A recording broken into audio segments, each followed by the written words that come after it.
राधे राधे सभी को। जय श्री कृष्णा। स्वागत है आप सभी का हमारे यूट्यूब चैनल में। आज हम आपको शनिवार व्रत की कथा सुनाएंगे।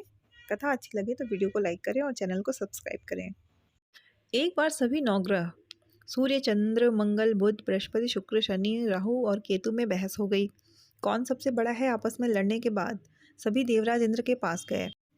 इंद्र असमंजस की स्थिति में निर्णय नहीं दे पाए, परंतु उन्होंने सभी ग्रहों को सुझाव दिया कि पृथ्वी पर राजा विक्रमादित्य ही इसका फैसला कर सकते हैं, क्योंकि वो बहुत ही न्यायप्रिय राजा हैं। सभी पृथ्वी पर राजा विक्रमादित्य के पास गए और अपने आने का कारण बताया। राजा उनकी समस्या को सुनकर बहुत परेशान हो गए। उनका चिंतन होना लाजमी था, क्योंकि जिसको भी किसी से छोटा बताया तो वही गुस्सा कर जाएगा। राजा के काफ़ी सोच विचार के बाद उन्हें एक उपाय सूझा। उन्होंने सुवर्ण, रजत, कांस्य, पीतल, सीसा, रांगा, जस्ता, अभ्रक और लोहे से 9 सिंहासन का निर्माण करवाया। उन्हें उपयुक्त क्रम में रख दिया गया। सबसे निवेदन किया गया कि क्रमानुसार सिंहासन पर आसन ग्रहण करे। शर्त रखा गया कि जो सबसे अंतिम में सिंहासन पर आसन ग्रहण करेगा वही सबसे छोटा माना जाएगा, जिसकी वजह से शनिदेव सबसे बाद में आसन प्राप्त कर सके और सबसे छोटे कहलाए। क्रोध के आवेश में आकर शनिदेव ने सोचा कि राजा ने यह सब जानबूझकर किया है। कुपित होकर राजा से कहा कि राजा, तू मुझे नहीं जानता। सूर्य एक राशि में 1 महीना, चंद्रमा 1.25 महीना, 2 महीने 2 दिन, मंगल 1.5 महीना, बृहस्पति 13 महीने, बुध और शुक्र 1-1 महीने विचारण करते हैं, लेकिन मैं 2.5 से 7.5 साल तक रहता हूँ। मैंने बड़े बड़े का विनाश किया है। श्री राम की 7.5 आने पर उन्हें जंगल जंगल भटकना पड़ा और रावण की आने पर लंका को बंदरों की सेना ने परास्त होना पड़ा। क्रोधित शनिदेव ने राजा से कहा कि अब आपको सावधान रहने की जरूरत है। इतना कहकर शनिदेव कुपित अवस्था में वहां से चले गए। समय गुजरता गया और कालचक्र का पहिया घूमते हुए राजा की 7.5 आ ही गई। तब शनिदेव घोड़ों का सौदागर बनकर राजा के राज्य में गए। उनके साथ अच्छे नस्ल के बहुत सारे घोड़े थे। जब राजा को सौदागर के घोड़ों का पता चला तो अश्वपाल को अच्छे घोड़े खरीदने के लिए भेजा। अश्वपाल ने कई अच्छे घोड़े खरीदे। इसके अलावा सौदागर ने उन्हें उपहार स्वरूप एक सर्वोत्तम नस्ल के घोड़े को राजा की सवारी हेतु दिया। राजा विक्रमादित्य जैसे ही उस घोड़े पर बैठे, वह सरपट बन की ओर भागने लगा। जंगल के अंदर पहुंचकर वह गायब हो गया। भूखा प्यासा राजा जंगल में भटकने लगे। अचानक उन्हें एक ग्वाला दिखाई दिया, जिसने राजा की प्यास बुझाई। राजा ने प्रशंसा में उसे अपनी अंगूठी देकर नगर की तरफ चलने दिए। वहां एक सेठ की दुकान पर पहुंचे। उन्होंने जल पिया और अपना नाम वीका बताया। भाग्यवश उस दिन सेठ की खूब आमदनी हुई।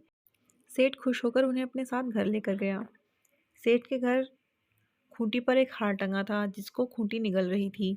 कुछ ही देर में हार पूरी तरह से गायब हो गया। सेठ वापस आया तो हार गायब था। उसे लगा कि वीका ने ही उसे चुराया है।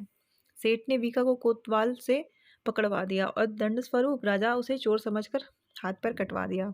अपंग अवस्था में उसे नगर के बाहर फेंक दिया गया। तभी वहां से एक तेली निकल रहा था, जिसको वीका पर दया आ गई। उसने वीका को अपनी गाड़ी में बैठा लिया। वीका अपनी जीभ से बैलों को हाँकने लगा। कुछ समय पश्चात राजा की सनी दशा समाप्त हो गई। वर्षा काल आने पर वीका मल्हार गाने लगा। एक नगर की राजकुमारी मनभावनी ने मल्हार सुनकर मन ही मन प्रण कर लिया कि जो भी इस राग को गा रहा है वो उसी से विवाह करेगी।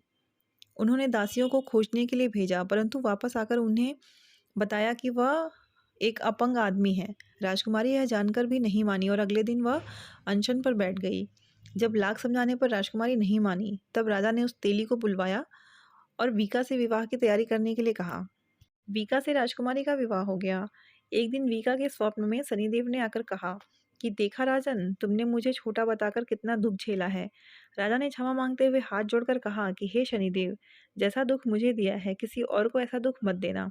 शनिदेव इस विनती को मान गए और कहा कि मेरे व्रत और कथा से तुम्हारे सारे कष्ट दूर हो जाएंगे। जो भी नित्य मेरा ध्यान करेगा और चींटियों को आटा डालेगा, उसकी सारी मनोकामनाएं पूर्ण हो जाएंगी। शनिदेव ने राजा के हाथ पैर भी वापस दिए।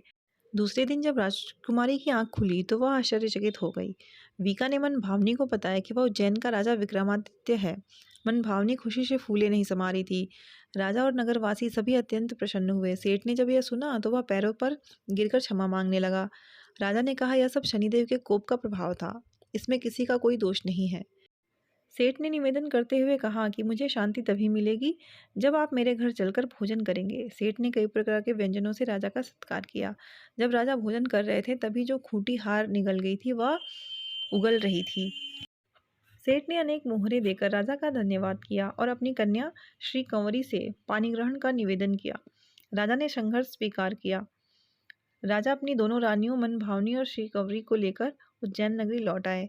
सारे नगर में दीपमाला और खुशी मनाई गई। राजा ने घोषणा करते हुए कहा कि मैं शनिदेव को सबसे छोटा बताया था, लेकिन असल में वही सर्वोपरि हैं। तब से सारे राज्य में शनिदेव की पूजा और कथा नियमित होने लगी। सारी प्रजा के बीच खुशी और आनंद का वातावरण बन गया। शनिदेव के व्रत की कथा को जो भी सुनता या पढ़ता है, उसके सारे कष्ट दूर हो जाते हैं।